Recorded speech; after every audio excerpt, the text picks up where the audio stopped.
our Guru, Dr. Ratnakar sir. Praveen Nandakumar, please disconnect. Praveen Nandakumar, Srinivas, thank you sir, thank you very much. Stand mic istara, stand mic, jump.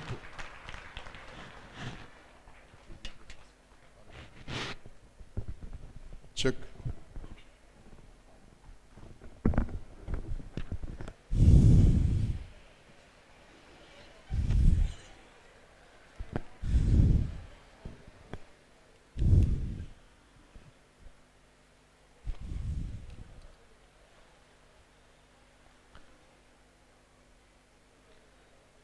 अखण्डमण्डलाकारं व्याप्तं येन चराचरं तत्पदं दर्शितं येन तस्मै श्री गुरवे नमः.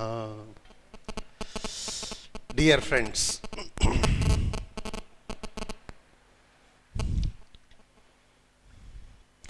గంప నాగేశ్వరరావు నాకు కొన్ని దశాబ్దాలుగా తెలుసండి. వచ్చిన ప్రతిసారి వచ్చిన ప్రతి అవకాశంలోనూ వారిలో ఒక వినూత్నమైనది చూస్తుంటాను. ఏమిటంటారేమో, వివేకానందుడు ఒకసారి అన్నాడు, give me about 10-12 people, I will change the country and the world అన్నాడు. 10 మంది నాకు ఇవ్వండి చాలు అన్నాడు. గంప నాగేశ్వరరావు గారు ఈనాడు ఇంపాక్ట్కి సుధీర్ లాంటి వాళ్ళు ఒక 10 మంది ఉన్నారు. ఇంపాక్ట్ 4 చెరగలో చేస్తారు నాగేశ్వరరావు. వారికి ఇలాంటి వాళ్ళు ఒక విధమైనటువంటి అసెట్స్ అంటాను, సంపద అంటాను. అన్నిటికన్నా ముఖ్యమైనది తన కోసం చేసుకునేవాడు స్వార్థజీవి, తన వాళ్లకు చేసుకున్నవాడు స్వార్థ పరార్థజీవి, కేవలం బయట వాళ్లకు మాత్రమే చేసేవాడు పరార్థజీవి, నిస్వార్థజీవి. అది మా నాగేశ్వరరావులో నేను ఎప్పుడు చూస్తూనే ఉంటాను. ఇంట్లో బాగుండకపోయినా ఇంపాక్ట్ కమిట్మెంట్ అంటే బయటకు వచ్చేస్తాడు. అలాంటి ఒక విధమైన అంకిత భావంతో చేయడంతో ఆయనలో ప్రత్యేకత నాకు చాలా నచ్చింది.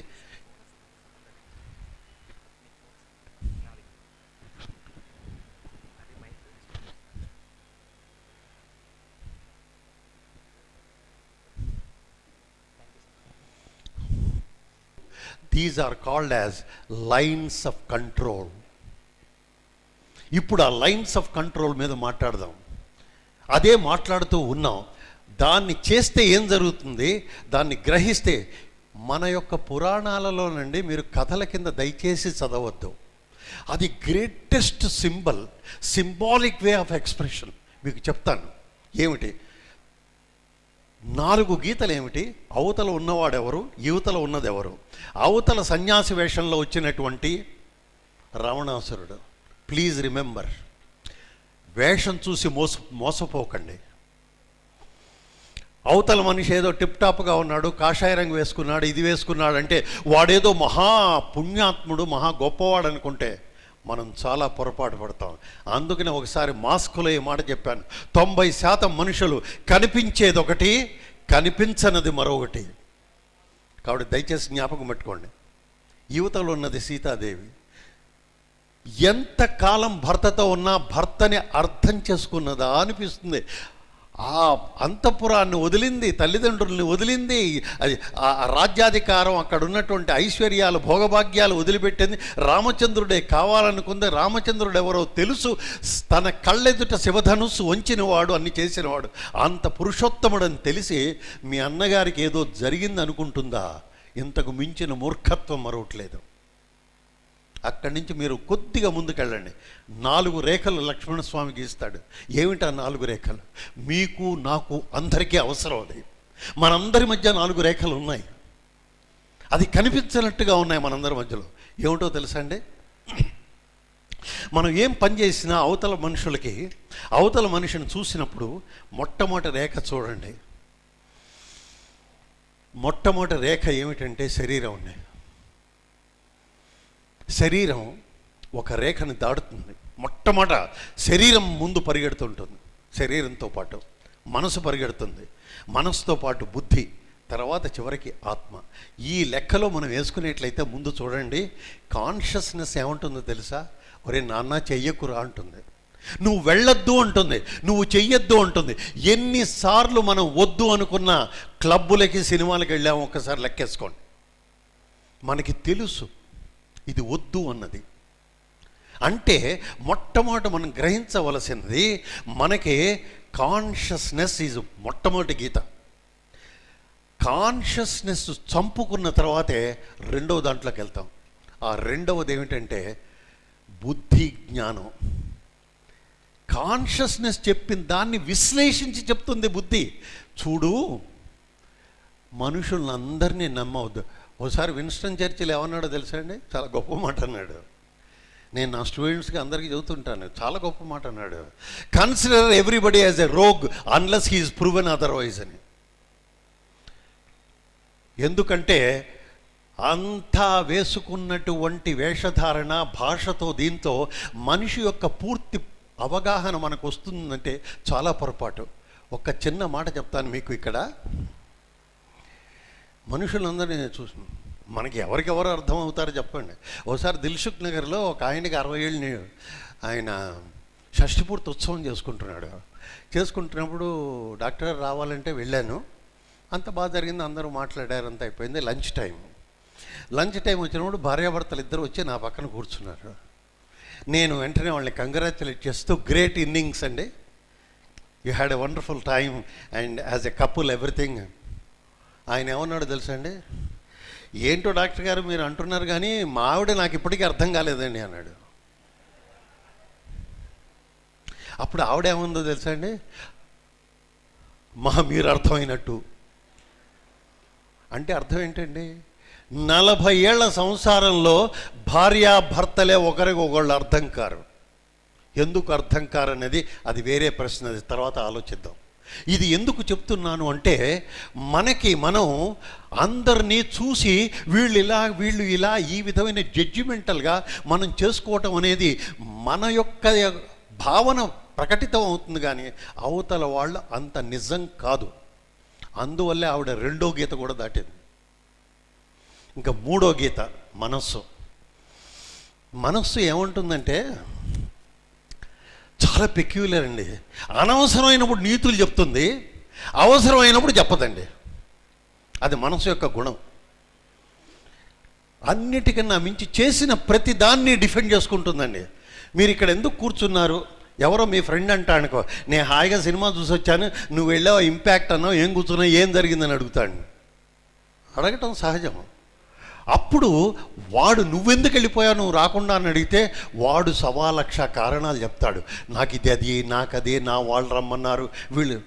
దయచేసి జ్ఞాపకం పెట్టుకోండి, మనసు ఏం చేస్తుంది అంటే నిన్ను ప్రపంచం అంతా చుట్టిస్తుంది, నిన్ను ఆయాస పెడుతుంది, నువ్వు కదలకుండా.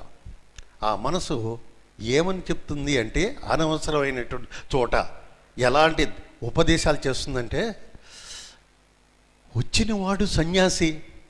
సీతాదేవి మనసులో చూడండి, వచ్చినవాడు సన్యాసి, వచ్చినవాడు భిక్ష సన్యాసికి ఇవ్వాలి అంటే ఈ గీతలు దాటి వెళ్ళామని అంటున్నాడు. ధర్మం చేయటం మన యొక్క ఇది కదా, మన సంప్రదాయం. ధర్మం చేయటం అనేది నేను నేర్చుకున్న నీతి కదా. ధర్మం చేస్తే తప్పేంటి? చూసారా? అంతేకాని లక్ష్మణుడు 4 రేఖలు గీశాడే, 4గిట్లో 2 ముందే దాటాను నేను. ఇది వచ్చిన తర్వాత జరిగే అనర్థం ఏమైనా ఉందేమో, నేను ఏది ధర్మం, నేను ఎందుకు దాటాలి అనేటువంటి మాట వినలేదు. ఆఖరగా 4వ రేఖ బాడీ కూడా దాటొచ్చింది, ఆవిడికి జరగాల్సిందంతా జరిగింది. ఇది ఎందుకు చెప్పవలసి వస్తుందంటే, లైన్ ఆఫ్ కంట్రోల్ మనకి లేనప్పుడు, లైన్ ఆఫ్ కంట్రోల్ ఎవరికి వాళ్ళే. అసలు నిజానికి నా దృష్టిలో కంట్రోల్ అనేది వెరీ బ్యాడ్ వర్డ్. నేను లైక్ చేయను, అసలు కంట్రోల్ అనే మాటే నేను లైక్ చేయను. కానీ జ్ఞాపకం పెట్టుకోవాల్సిందంటే, బయట నుంచి కంట్రోల్ అనేది తప్పు. ఒక భార్య భర్తని కంట్రోల్ చేయటం, నేను ఒకసారి ప్రసంగంలో ఒకసారి అన్నాను, today world is full of controlling others అన్నాను. ఏమిటి? Parents control children, children control parents, teachers control students, students control teachers, wife controls husband, husband controls wife, చివరికి పేషెంట్స్ కంట్రోల్ ద డాక్టర్స్. ఇదే కనుక మీరే కనుక దయచేసి అర్థం చేసుకున్నట్లయితే control is really bad word. Good word ఎప్పుడు అవుతుందో తెలుసా అండి? When the control comes from within, not from out side. నేను ఇది చెయ్యొచ్చా చెయ్యకూడదా, that is the greatest.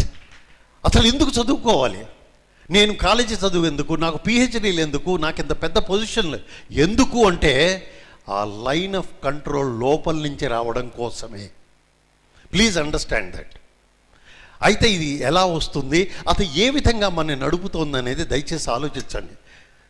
First and foremost thing, Mahatma Gandhi గారు అన్న మాట చెప్తా మీకు. First and foremost thing, belief. Our beliefs becomes our thoughts. Please follow this logic. Our belief becomes our thoughts. Our thoughts become our actions. Our actions become our character becomes destiny. You want to have destiny, start with belief of your own self. ఇప్పుడు ఏం జరుగుతోంది చాలామందిలో? ఆ belief సిస్టమే, believing your own self is the big question mark. ఎందుకు జరుగుతోంది? ఎందుకు నిన్ను నువ్వే నమ్మట్లేదు? నిన్ను నువ్వు నమ్మనప్పుడు ప్రపంచాన్ని ఎలా నమ్ముతావు? బయట వాళ్ళని ఎందుకు నమ్ముతావు? ఒక్కటి జ్ఞాపకం పెట్టుకోండి. ఈ బిలీఫ్ సిస్టంలో కనుక ముందు మొదలు పెట్టేట్లయితే మీకు చిన్న ఉపమానం చెప్తాను నేను మీకు. వరల్డ్ వార్ నెంబర్ 2 జరుగుతోంది. ఒక ఏరోప్లేన్ పెసిఫిక్ మీదుగా వెళ్తోంది. ఇది మిలిటరీ ఎయిర్ క్రాఫ్ట్. ఒక్కసారి ఆకాశంలో పేలిపోయింది. అందులో 3 పైలట్స్ ఉన్నారు, 3 కింద పడ్డారు. దీని మీద పెద్ద పుస్తకం వచ్చింది. Those who are interested can read also. 3 కింద పడతారు. మొట్టమొదటి వాడు ఏం పడ్డాడో తెలుసండి? అయ్య బాబోయ్, ఇంతెత్తు నుంచి నేను పసిఫిక్లో పడ్డానా, నా పని అయిపోయింది. వాడు దారిలోనే చచ్చిపోతాడు. రెండవ వాడు పడుతూ, నేను ఎయిర్ క్రాఫ్ట్లో వచ్చాను, ఇలా పసిఫిక్లో పడిపోతున్నానని నా భార్యకి బిడ్డలకి చెప్పేది ఎవడు అని చచ్చిపోతూ ఆలోచన. ఎవరు చెప్తారు? దాంతో రెండో వాడు కూడా పసిఫిక్ తాకగానే చచ్చిపోతాడు. ఇంకా మూడో వాడు చూడండి.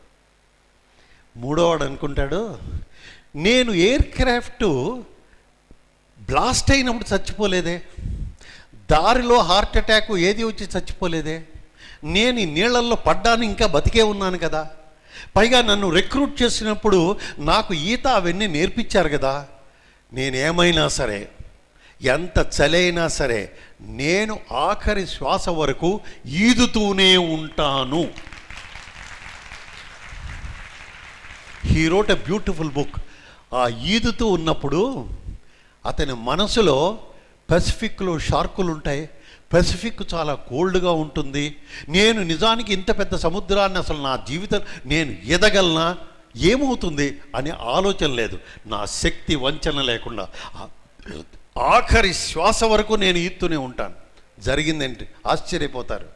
ఏనాడైతే నీ స్వశక్తితో నువ్వు మొదలు పెడతావో, ఆ ఆకాశంలో పేలిపోయినప్పుడు అక్కడ బేస్లో ఉన్నటువంటి క్యాంపుకి రాడార్లో ఉంది, పైనుంచి హెలికాప్టర్ వచ్చి ఎవరన్నా బతుకున్నారా అని చూస్తే ఈదుతూ ఇతను కనిపిస్తాడు. కిందకి దిగి ఇతన్ని రక్ష. When you believe yourself, world will come to your rescue. Remember that today we do not believe ourselves. So the entire life begins with belief. నీ మీద నీకు బిలీఫ్, నీ తల్లిదండ్రుల మీద బిలీఫ్, నీ టీచర్స్ మీద బిలీఫ్. ఇదే గనక ఉన్న నాడు మనుషులకి whole world comes to your rescue. Number 2. So line of control అంటే నీకు ఉన్న నెగటివ్ ఫీలింగ్స్, భయాలు, భ్రాంతులు, ఇవన్నీ వీటిని దాటి, ఈ యొక్క రేఖలను దాటి స్వయం ఆత్మ శోధన చేసుకుంటూ నాలో ఆత్మశక్తి ఉందని, అది నెంబర్ 1 బిలీఫ్. నెంబర్ 2, దయచేసి జ్ఞాపకం పెట్టుకోండి, బిలీఫ్ బికమ్స్ అవర్ థాట్స్. నిన్ను నువ్వు బిలీవ్ చేసుకున్నప్పుడు నీకు వచ్చే థాట్స్ ఎలా ఉంటాయి? ఆలోచనలు చాలా అద్భుతంగా ఉంటాయి. కాకపోతే ఈ ఆలోచనలు మనుషుల్ని ఎటువైపు తీసుకెళ్తుందో దయచేసి ఆలోచించండి. ఒక మంచి ఆలోచన మంచి మార్గంలో తీసుకెళ్తుంది, మరో ఆలోచన మరో ఒక చక్కటి చెప్తాను. ఆలోచన సరళి లేకపోతే ఒక్కటి ఇమ్మీడియట్గా జరిగేది ఏమిటంటే, ఒక్క ఆలోచన వేరే విధమైనటువంటి నెగటివ్ రాంగ్ డెసిషన్ వస్తే జీవితం అంతా తల్లకిందలవుతుంది. అందుకనే ఆలోచన చేయడం, అందుకని నెక్స్ట్ యాక్షన్ వస్తుంది. ఈ ఆలోచనే సరిగా ఉండాలి అని మీకు ఇక్కడ ఒక ఉదంతం చెప్తాను, జరిగింది. బెర్ట్రాండ్ ఓ కానెల్ అని ఈజ్ అ బ్రిటిషర్. ఆయన ఒక బ్యూటిఫుల్ టాక్ ఒకటి ఇచ్చాయండి. ఆ టాక్ పేరు ద గ్రేట్ విక్టోరియన్ లెక్చర్. మీరు నమ్మండి నమ్మకపోండి, ఆ లెక్చరు ప్రపంచవ్యాప్తంగా సమ్వేర్ ఇన్ 60s ఓన్లీ 500 సార్లు యూనివర్సిటీలో రిపీట్ చేశారట. అలాంటి మహత్తరమైన లెక్చర్ అది, విక్టోరియన్ లెక్చర్. ఆ లెక్చర్ ఏమిటో అది చెప్తాను వినండి. అందులో ఉన్నటువంటి ఉదంతం, ఒక ఇరానియన్, అతని పేరు హద్దర్డ్. అతను ఒక విలేజ్లో ఒక కాటేజీ వెనకాల తన పొలము అంతా ఫార్ము అన్నీ ఉండేవి, పిల్లలు, సంసారం ఉంది. చూడండి ఆలోచన ఎలా వెళ్తుందో. నేనేమిటి విలేజ్లో ఉన్నాను, ఈ ఫార్మింగ్ పొలాలు చూసుకుంటున్నాను, నాకు డబ్బు సంపాదించాలి, నేను ఎలాగైనా డబ్బు సంపాదించాలి, ఎంతో డబ్బు సంపాదించాలి. ఓకే, మరి మార్గం ఏంటండి డబ్బు సంపాదించాలంటే? ఒక్కొక్కరికి ఒక్కొక్క విధమైన ఆలోచన. ఏమిటది చూడండి, ఆలోచించండి. ఏం చేస్తాడో తెలుసండి, తనకున్నటువంటి ఆ కాటేజీ పొలాలు మొత్తం అమ్మేస్తాడు.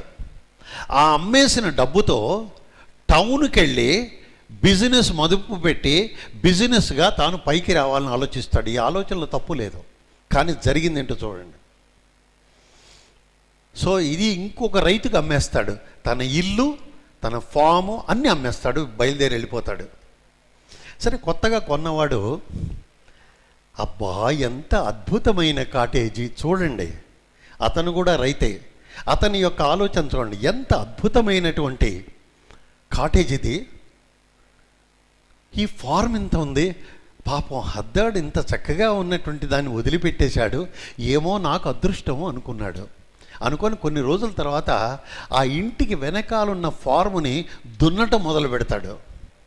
దున్నటం మొదలు పెడితే ఏం జరుగుతుందంటే, ఒక గంటన్నర దున్నిన తర్వాత ఏమిటో శబ్దం అవుతుంది భూమిలో. గబగబా తీస్తే అక్కడ 2-3 పెట్టెలు బంగారు నాణ్యాలు ఉన్నవి దొరుకుతాయి. అయ్యయ్యయ్యో, తన ఇంటిలోనే, తన ఇంటి వెనకాల ఉన్నటువంటి ఫారంలోనే ఇన్ని బంగారు నాణ్యాలు, కోట్ల విలువైనవి తాను చూడలేక ఇదంతా అమ్ముకొని వెళ్ళిపోయాడే పిచ్చివాడు. తన ఇంట్లోనే ఉంది బంగారం, ప్రపంచంలో లేదు.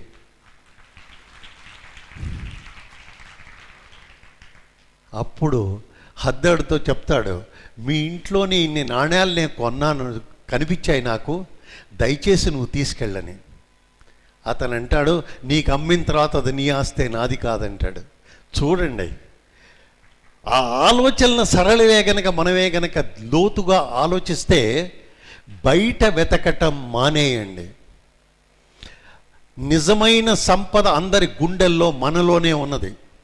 ఆ సంపదనే గనక గ్రహించని రోజు, మా సోదరుడు వచ్చాడు, నమస్కారం స్వామి, నేను అందరికీ కనిపిస్తున్నాను, నన్ను దయచేసి మాయం చెయ్యొద్దు. సో కాబట్టి అందరూ తెలుసుకోవాల్సింది ఏంటంటే, your thoughts govern everything. Belief goes to thoughts, thoughts go to actions. మొట్టమొదటి యాక్షన్ ఏంటో తెలుసా? మనందరిలో ఉన్నటువంటి యాక్షన్, ప్రప్రథమమైన యాక్షన్ ఏదైనా ఉంది అంటే అది మాట. ఈనాడు 99% చదువుకున్న వాళ్ళల్లో, విద్యార్థుల్లో, పెద్దవాళ్ళల్లో మాట సరిగా లేకపోవటమే సమస్య అయిపోయింది.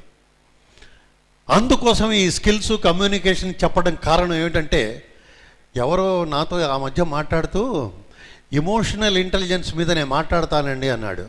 నేను భగవద్గీత చదివావా అని అడిగాను. అదేంటండి, నేను ఫలాని వారి పుస్తకం, నేను పేరు చెప్పను మీకు అనవసరం, ఫలాని వారి పుస్తకం చదివానండి ఎమోషనల్ ఇంటెలిజెన్స్ మీద అన్నాడు.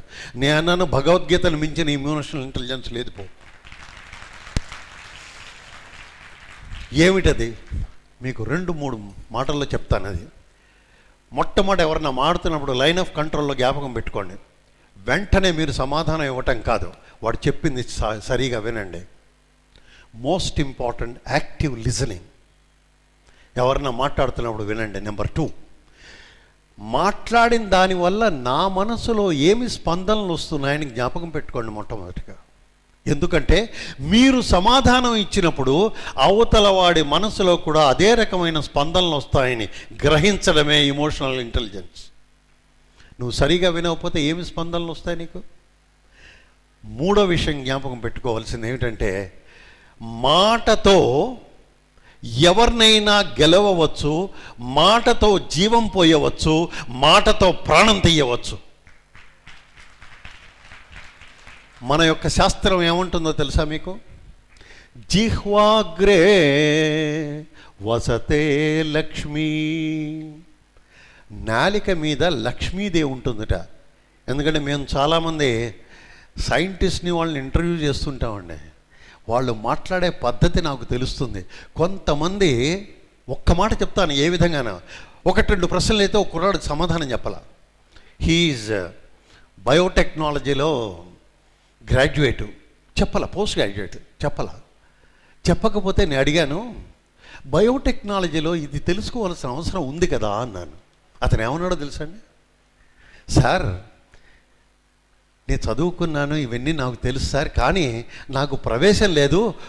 ఒక్కసారి సార్, ఒక్క మాట అవకాశం ఇప్పించండి, నన్ను నేను ప్రూవ్ చేసుకోకపోతే మీరు నన్ను తీసేయండి సార్ 6 నెలల్లో అన్నాడు.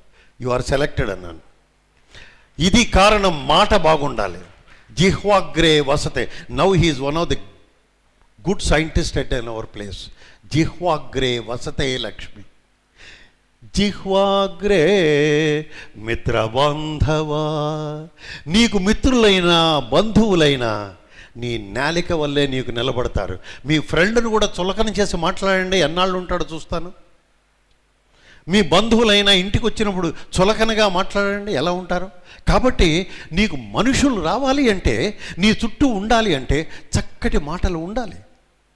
That is the line of control. Unless you know what kind of words you will have to use, how can you become a good friend? ఆఖరిగా చూడండి, జిహ్వాగ్రే మరణం ధ్రువం.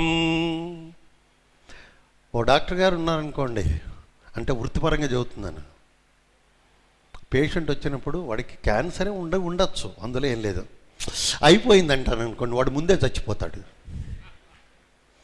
ఒక్కటే జ్ఞాపకం పెట్టుకోండి, మన మాట అవతల వాడికి ఆరోగ్యాన్ని ఇస్తుంది, మన మాట వాడి ప్రాణం కూడా తీస్తుంది. So try to be very good with your words. అందుకోసమే భగవద్గీతలో కృష్ణుడు అంటాడు, అనుద్వేగకరం వాక్యం సత్యం ప్రియహితం చయత్ స్వాధ్యాయ అభ్యాసనం చైవ వాంగ్మయం తపముచ్యతే. మనం మాట్లాడేటప్పుడు మనలో బ్లడ్ ప్రెషర్ రాకూడదు, అవతల వాళ్ళలో కూడా బ్లడ్ ప్రెషర్ రాకూడదు. This is about words. Next you come to the actions. యాక్షన్స్లో ఒక్క తప్పు జరిగిందనుకోండి, క్రియ కానీ కర్మ కానీ, జీవితం మొత్తం పక్క లైన్లోకి వెళ్ళిపోతుంది. ఒక్కసారి రైలును ఆలోచించండి, అది వెళ్ళాల్సిన పట్టాల మీద వెళ్లకుండా కాస్త పక్కకి వెళ్ళిందంటే వేరే లైన్ మీదకి వెళ్తే వేరే డెస్టినేషన్ వెళ్ళిపోతుంది, లేదా పట్టాలోరిగా మొన్న జరిగినట్టు జరుగుతుంది. జీవితం కూడా అంతే. ఎందుకు ఈ యాక్షన్ గురించి చెప్తాను, ఒక చిన్న, మీకు అందరికీ తెలిసేమో కొంతమందికి, అది చెప్తాను, ఎంత సూక్ష్మంగా మీరు తెలుసుకోవచ్చో ఆలోచించండి.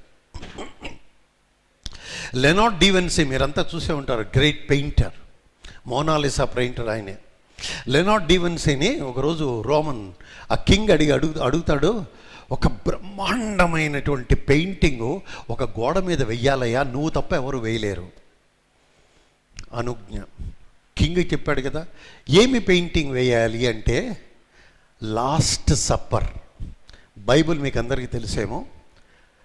జీసస్ మధ్యలో కూర్చుంటాడు, తన శిష్యులందరితో కలిపి ఆఖరి భోజనం ఉంటారు, లాస్ట్ సప్పర్, అది విందు. అతను అంటాడు లెనార్డ్ డివెన్సీ, నేను తప్పకే పెయింటింగ్ వేస్తాను, కానీ అందులో ఉన్నటువంటి జీసస్సు పాత్రలన్నీ ప్రస్తుత లోకంలో సజీవంగా ఉన్న మనిషిలో నేను చూస్తేనే కానీ నేను వెయ్యను అంటాడు. అబ్బా, పెద్ద కండిషన్ పెట్టాడని. కింగ్ అంటాడు, నీకు 2-3 సోల్జర్స్ని ఇస్తాను, వెళ్ళి కనుక్కో అంటాడు. వెళ్ళి వాళ్ళు ఆ పాత్రధారులు లాంటి వాళ్ళని తీసుకొస్తారని. సరే, మొట్టమొదట స్టార్ట్స్ విత్ జీసస్. మొట్టమొదటి పాత్ర పెయింటింగ్ జీసస్. తిరుగుతారు తిరిగి ఒక కొండల్లో ఒక 17-20 ఏళ్ల వయసులో ఉన్న కుర్రవాడు చక్కగా అక్కడ ఉన్నటువంటి గొర్రెలతో వాడితో ఆడుకుంటూ చాలా ఆనందంగా ఉంటాడు. లెనార్డ్ డివెన్సీ అంటాడు, ఒక్క నిమిషం కూర్చోరా బాబు అంటాడు. వాడి కళ్ళల్లో ఉన్నటువంటి తేజస్సు, వాడి అమాయకత్వంలో ఉన్నటువంటి ఆనందం, అన్ని ప్రేమ ఒక్కసారి జీసస్సే గనక బ్రతికి ఉంటే ఈ అబ్బాయి ఇలా ఉంటాడు అని నిర్ణయించుకున్నాడు. కూర్చోబెడతాడు, పెయింటింగ్ వేస్తాడు, చాలా బాగుంటుంది. ఇంకా నెక్స్ట్ అలా ఒక్కొక్క పాత్ర, చివరికి ఆఖరి పాత్ర. మీరు ఒక్కసారి వెళ్ళి చదవండి దీని గురించి కూడా. సుమారు 17 నుంచి 20 ఏళ్ళు పట్టిందిటండి ఆ పెయింటింగ్ వేయటానికి. సో ఆఖరి పెయింటింగు జూడస్ పాత్ర మీరు తెలుసో తెలీదో. Judas is a person who has betrayed Jesus. So betray చేసేది మనిషి ఎలా ఉంటాడండి? కళ్ళంతా ఎర్రగా, అంతా ముడతలు పడిపోయి, మనిషి అంతా క్రికెట్గా, ఆ చూపులు దృష్టి ఏదోగా ఉంటుంది. ఇలాంటి వ్యక్తి దొరకాలి, అప్పుడు కానీ నేను పెయింట్ అయినని కూర్చుంటాడు. సరే, మొత్తం మీద ఎతుకుతారు. ఒక జైల్లో గోడ వైపు తిరిగి ఒక కుర్రాడు కూర్చొని ఉంటాడు. కుర్రాడు ఏంట్లండి, మధ్య వయసులో వాడు కూర్చొని ఉంటాడు. బాబు ఇటు తిరగరా అంటారు. వాడి కళ్ళు చింత నిప్పుల్లా ఉంటాయి, ఈ తలంతా విరబోసినట్టు చాలా ఇదిగా ఉండి భయంకరంగా, మొహం అంతా ముడతలు పడిపోయి ఉంటుంది. అమ్మ, జూడాస్ ఉంటే ఇలాగే ఉంటాడేమో అనుకొని, బాబు ఒక నిమిషం కూర్చోరా, నేను కూర్చోని అంటాడు. బతివిలాడి వాడిని కూర్చోబెడతారు. లెనార్డ్ డివెన్సీ గబగబా ఈ పెయింటింగ్ అంతా వేస్తాడు. అతన్ని చూసి పెయింటింగ్ వేసి సుమారు 1 గంట సేపు కూర్చున్నాడు కదండి. పెయింటింగ్ అయిపోయిన తర్వాత డివెన్సీ బయలుదేరతాడు. దయచేసి ఇక్కడ వినండి. ఆ కుర్రవాడు ఏదో ఆ ఖైదీ ఒక్కసారి లేస్తాడు, పరిగెట్టుకుంటూ వెళ్తాడు లెనార్డ్ దగ్గరికి. ఆయన కాళ్ళ మీద పడతాడు, చూస్తాడు. ఏమిటి, ఎందుకు కాళ్ళ మీద పడ్డావు అన్నాడు. సార్, మీరు నన్ను గుర్తుపట్టలేదా అంటాడు. నేను గుర్తుపట్టడం ఏమిటి అన్నాడు. మొట్టమొదట 17 ఏళ్ల క్రితం మీరు జీసస్ బొమ్మ గీశారు కదా, ఆ జీసస్ బొమ్మ నాదే సార్ అంటాడు. ఇందులో మీకు తెలిసిందేమిటో తెలుసా అండి? అతను అంటాడు, లెనార్డ్తో అంటాడు, నేను ఒక్కసారి నా జీవితంలో ఏ విధంగానైతే అవతల వాళ్ళకి అపకారం చెయ్యాలి అనేటటువంటి ఆలోచన వచ్చిందో, నా జీవితం పక్కకు వెళ్ళి చివరికి మీరు అనుకుంటున్నటువంటి జూడస్ స్థాయిలో నేను జీవిత ఖైదునయ్యాను. ఆలోచనలు బాగుంటే జీవితం బాగుంటుంది. నువ్వు జీసస్ అవుతావో జూడస్ అవుతావో నీ చేతుల్లో. జ్ఞాపకం పెట్టుకోండి. కాబట్టి actions are very important. You believe thoughts to actions lead to habits. ఎప్పుడు నిజం మాట్లాడతావా? ఎప్పుడు నిజం మాట్లాడుతూనే ఉంటావు. కాదు, ఒకసారి అబద్ధం మాట్లాడడం అలవాటైందా, చిన్నదానికి కూడా అబద్ధమే ఆడతావు. కారణం ఏంటంటే ఇట్ బికమ్స్ ఎ హ్యాబిట్.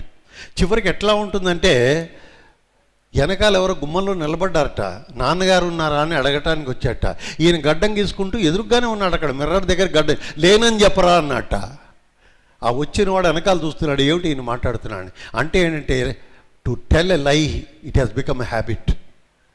నిజం మాట్లాడతావు, అది కూడా హ్యాబిటే. కాబట్టి ప్లీజ్ అండర్స్టాండ్ దిస్. దాని గురించి ఇంకా చాలా విస్తృతంగా మాట్లాడకుండా ముందుకెళ్ళిపోదాం. ఏనాడే కనుకైతే మనకి ఆ హ్యాబిట్స్ కరెక్ట్ అవుతాయో, దట్ గివ్స్ యూ క్యారెక్టర్ అన్నారు. Belief, thoughts, actions, habit and the character. What is the character?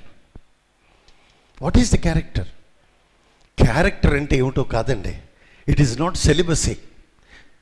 Character అంటే ఏమిటంటే, ఒక మామిడి చెట్టు ఉందనుకోండి, మామిడి చెట్టుకి కాండం ఇలా ఉంటుంది, ఆకులు ఇలా ఉంటాయి, కాయ ఇలా ఉంటుంది, పండు ఇలా ఉంటుంది. ఇవన్నీ దాని క్యారెక్టర్స్ ఆఫ్ మ్యాంగో. అది లేకపోతే దాన్ని మ్యాంగో అనరు. అలాగే మనిషికి కూడా క్యారెక్టర్స్. ఏమిటి మానవ, వీడు మనిషిరా అంటారు. నేను నిన్న ఏఎస్రావు నగర్లో మాట్లాడుతూ ఒక మాట అన్నాను, రిపీట్ చేస్తా మీకోసం అని. చూడండి, మనకి ఎవరికైనా కళ్ళు చాలా బాగున్నాయనుకోండి, అబ్బా విశాలాక్షి, మీనాక్షి, ఈవెన్ శ్రీమన్నారాయణ కూడా పద్మనయన కళ్ళు చాలా బాగున్నాయి. రంగనాథుడి కళ్ళు చూడండి ఎంత బాగుంటాయో. కళ్ళు ఎలా అన్నారా? ఆ తర్వాత ముక్కు దగ్గర చూడండి, సంపంగి లాంటి ముక్కు. పళ్ళు చూడండి, పనసగింజల లాంటి పళ్ళు. చేతులు ఇవి చూడండి, తామర తూడుల్లా ఉంటాయి. కటి చూడండి, సింహ మధ్యం అంటారు. ఇన్ని ఉన్న మన శరీరంలో ఉన్నవన్నీ ఒక కాయో, ఒక కూరో, ఒక పండో, అన్నీ కలిసిన వాడిని మాత్రమే దేవుళ్ళ లాంటి మనిషి అంటారు. ఇది అర్థం చేసుకోవాలి. ఒక టీచర్ గారు దేవుళ్ళ లాంటి టీచరు, ఒక డాక్టర్ దేవుళ్ళ లాంటి డాక్టరు, ఒక మనిషి సహాయం చేసేవాడు దేవుళ్ళ లాంటి మనిషి అంటారు. అంటే అర్థము, నీ చేతులు నీ కళ్ళు చూసి కాదు, నీ వ్యక్తిత్వాన్ని చూసి. That is called character. అసలైనటువంటి క్యారెక్టర్ని లైన్ ఆఫ్ కంట్రోల్. నిజమైన క్యారెక్టరు అలా పడిపోకుండా జాగ్రత్తగా కాపాడుకోవటమే లైన్ ఆఫ్ కంట్రోల్. ఎందుకంటే క్యారెక్టర్ ఉన్నవాడికే శత్రువులు ఎక్కువ మంది ఉంటారు. క్యారెక్టర్ అంటే ఏమిటో కాదు, మనసు, వాక్కు, చేతలు 3 కలిసి ఉన్నవాడికి క్యారెక్టర్ ఉన్నట్లేదు. దాన్నే త్రికరణ శుద్ధి అంటారు. ఒక్క చిన్న అర్థం చేసుకుంటే మనిషికి క్యారెక్టర్ అనేది చెప్తాను, వినండి ఒక్క మాట. ఎందుకంటే తెలిసిన మనిషి గురించి, నేను కృష్ణుడి గురించి, రాముడి గురించి ఎక్కువ చెప్పను. మనకి తెలుసున్న వాళ్ళ మన మధ్యలో దైవం మానుష రూపేణ ఉన్నారు, వాళ్ళందరూ క్యారెక్టర్లు ఉన్నవాళ్ళు. ఒక్క మాట చెప్తాను నేను మీకు. ఒక విలేజ్లో పుట్టి చదువుకుందుకు డబ్బు లేకపోతే, అమ్మా నేను చదువుకుంటా నేను తల్లిని అడిగితే, తల్లి ఏం చేసిందో తెలుసండి మీకు? ఆశ్చర్యపోతారు. తన పెండ్లి చీరని 2 రూపాయలకి అమ్మేసిందండి. నాన్న వెళ్ళి చదువుకోరా అని చెప్పింది ఆ కాలంలో.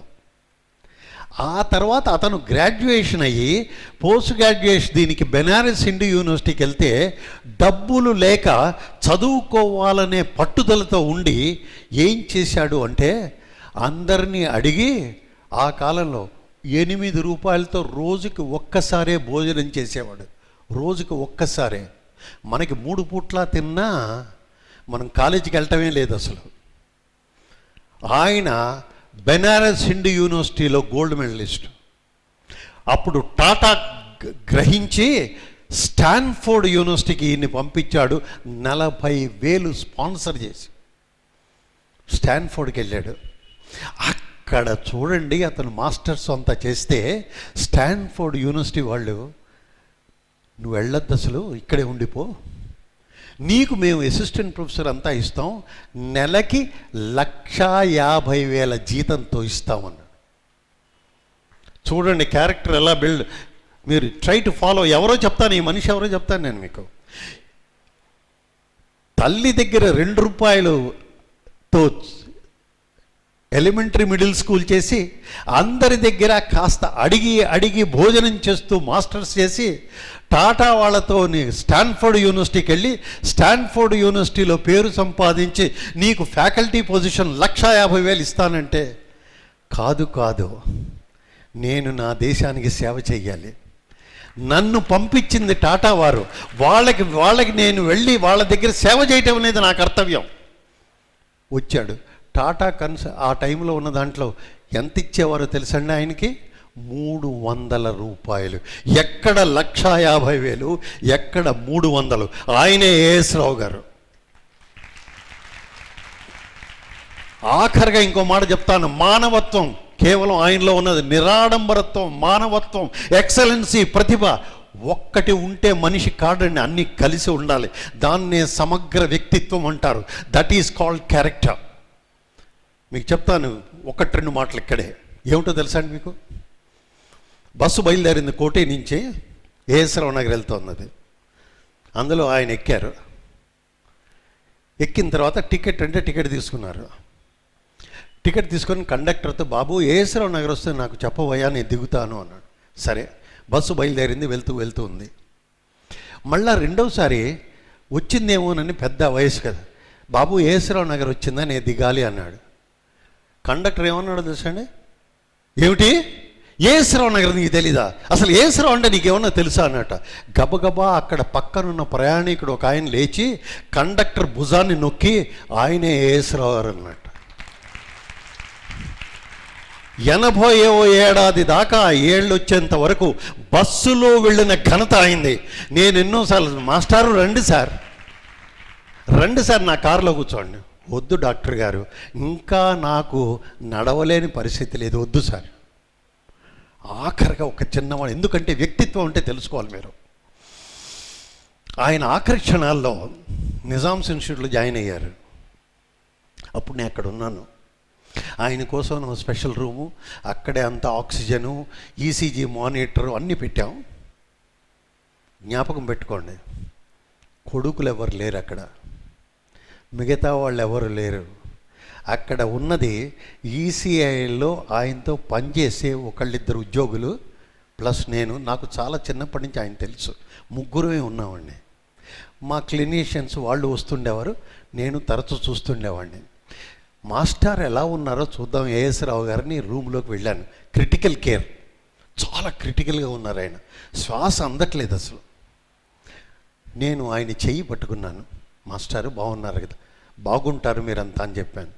ఇప్పుడు దయచేసి వినండి. ఆక్సిజన్ దాంట్లోంచి ఏదో మాట్లాడుతున్నారు, మాట్లాడకండి అన్నాను. కాదు అని చెప్పి ఆయన బయటికి తీశారండి. ఏం మాట్లాడారో దయచేసి వినండి.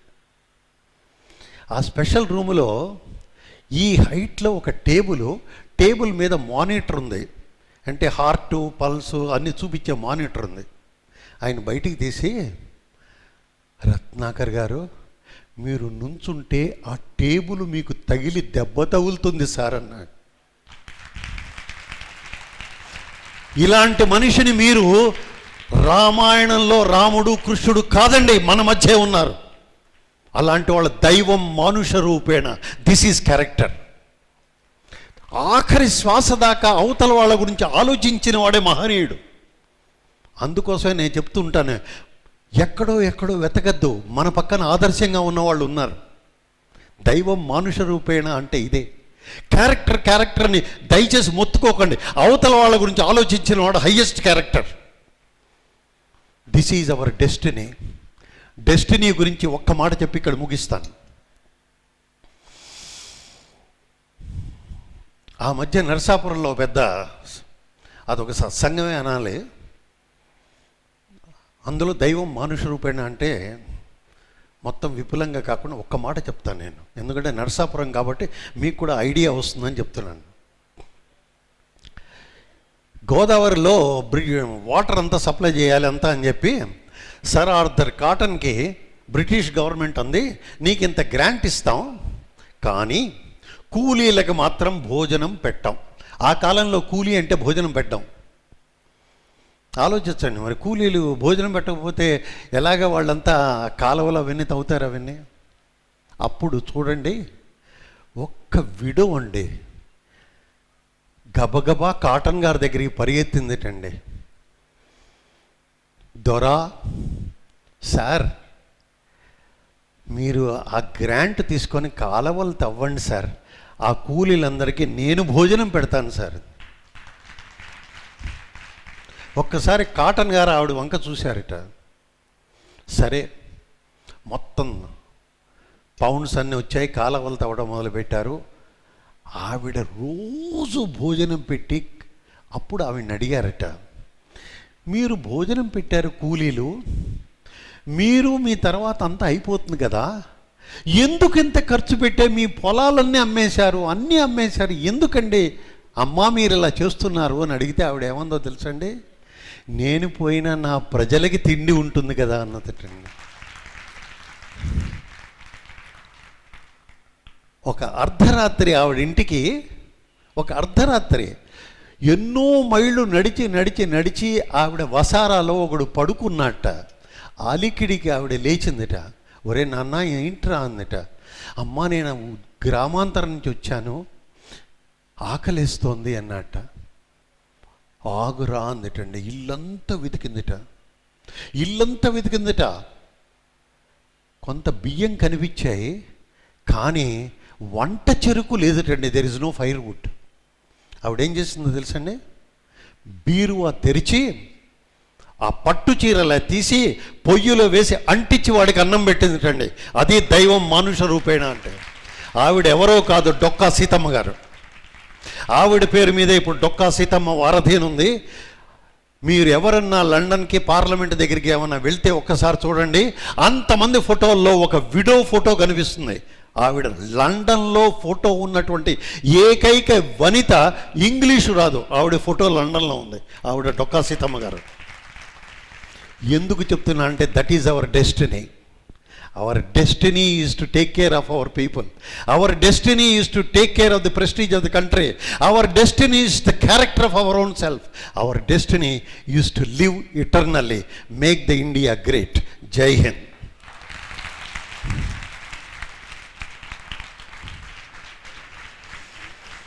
Thank you sir, thank you.